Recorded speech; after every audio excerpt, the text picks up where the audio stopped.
Day 2 of rebuilding my downhill mountain bike.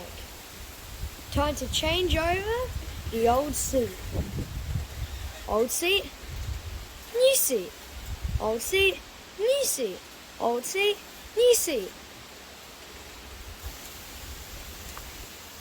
And time to fast forward.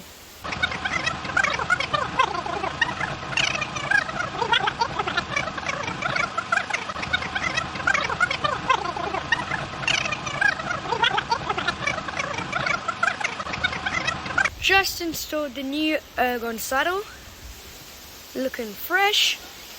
Check out the multicolour seat frame. Now onto the grips. Now it's time to put on the new grips. The old ones come off and the new go on. Old ones, new ones. Old ones, new ones. Old ones, new ones. Old ones, new ones. And time to fast forward.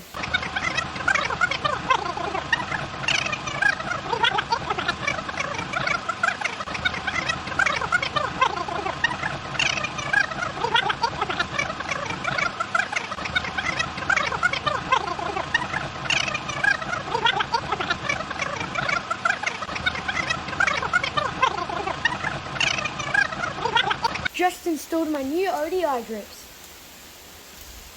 Sick. Next video, gotta bleed the brakes and install new brake pads.